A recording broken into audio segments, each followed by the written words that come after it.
Hey, how's it going, fight fans? Welcome to mindforcombat. If you're new to this channel, my name's Rohan. It's my platform where I do MMA and boxing related content. And for this video, I'm going to be breaking down the upcoming light heavyweight fight between Corey Anderson and Johnny Walker on the UFC 244 absolutely stacked card. Now, this is an interesting fight, and coming into this, there's a couple of key things that we need to consider. Firstly, does the winner of this fight for a belt, or are they in line for a #1 contenders fight after this? I would say yes. Corey Anderson's won 3 fights in a row. He's gotten wins over the likes of Glover Texture and Ilir Latifi and that, so he's beaten top contenders and he's ranked. He's been around in the UFC for a long time. I believe he's had 12 fights in the UFC. So is it his time to fight for a belt? And he fights the rising superstar in the making in Johnny Walker. Johnny Walker, who's gone 3-0 since his debut in the UFC, has just been flatlining everyone, has looked absolutely incredible. And add that to the fact with his personality, his wild man antics in and out of the ring, his crazy celebrations where he injured himself. He's just a guy that got a lot of attention going for him right now. I'm a huge fan of him. So let's get into this fight. Let's break this down and let me give you guys my prediction.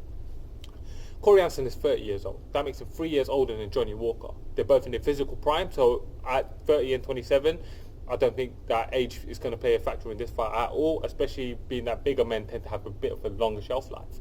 Corey Anderson has a record of 12 wins and 4 losses. That's 16 fights. 16 fights as opposed to Johnny Walker's 20 fights, who's got 17 wins and 3 losses.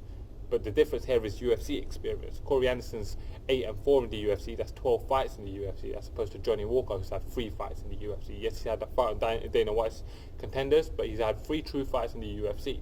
So, does UFC experience matter here? I don't really think so, because Johnny Walker looks like a guy who shines under bright lights and he thrives under the attention. So I think this is a great matchup, and they've really met at a great time.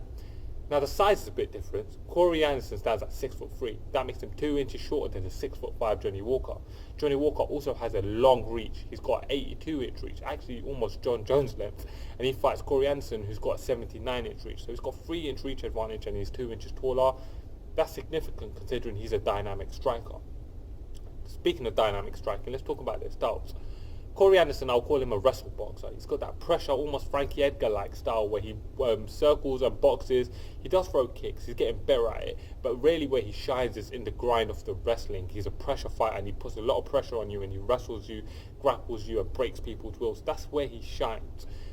For Johnny Walker, his style is going to be more based around his dynamic style. He's a very explosive dude. He can, in a blink of an eye, he can explode and knock someone out, and that's really what his style is focused around. I've watched some of his fights outside the UFC. He's got great stand-up. He's a great Muay Thai fighter. So that's something that we need to think about when we're considering his style. And it's something that really is going to pay a big difference in this fight, because really it's almost the old dynamic of grappler versus striker. Not quite as clean-cut, but it does have some semblance to it. Now moving on, let's talk about some of the key wins. Corey Anderson's been around the UFC for a long time. He beat Jan Blachowicz, which was a win that has aged really well, who's gone and made himself a contender since then. And then in his most recent run, he's gotten his best wins, like I mentioned. He's beaten Glover Texture and Ilir Latifi, both top 10 light heavyweights. Glover, a former title contender, who's now won 3 in a row since then. And Johnny Walker, well, his 3 wins in the UFC are probably the best wins of his career. And the 2 of them that really stand out to me are A, Khalil Roundtree, who's a great striker, and B, Misha Serkinov, who's really a grappling heavy fighter. Corey Anderson's at a higher level than both of those gentlemen, but that's something for us to think about. Those are some good wins. Now, speaking of what we need to think about, let's think about their issues. For Corey Anderson, I think the issue is going to be obvious for me. I feel like his chin is questionable. Not just questionable, I believe it's suspect. He's been hit and knocked out flatlined a couple of times. I've seen guys like Jimmy Manuwa and I've seen Ovince St. Preux KO him, and I believe that Johnny Walker's a more dynamic, explosive and more powerful striker than both of those gentlemen. So how does he hide that chin in this fight, and does he hide it for long enough to be able to get this fight down into the ground? And really that's what's key. For Johnny Walker, what's his issue going to be is questions. There's questions surrounding Johnny Walker. What's his wrestling like? What's his conditioning like?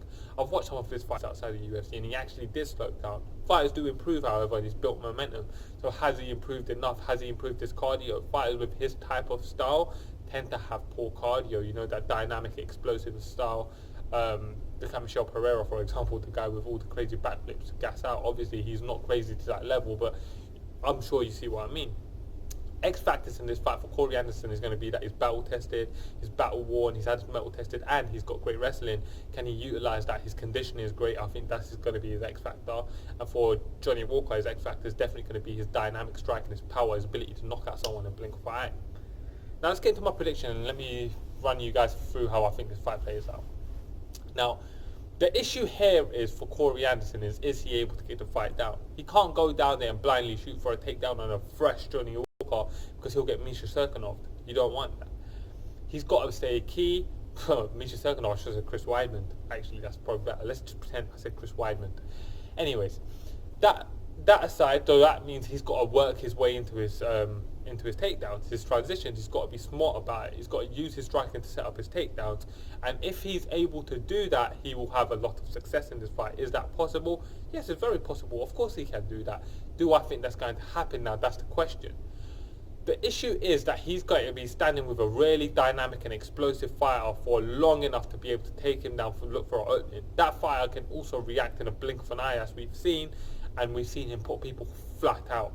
In my opinion, I believe that Johnny Walker is going to be able to find his chin. And that's the difference here.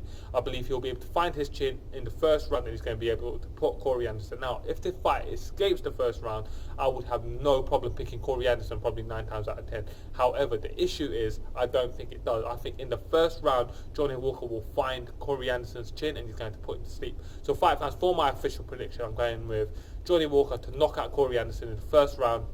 Maybe off an ill-fated takedown attempt, or maybe after a poor stand-up exchange where he's left himself open and gotten caught, and Johnny Walker's going to get the win. So fight fans, why don't you guys comment below and let me know how you guys have this fight.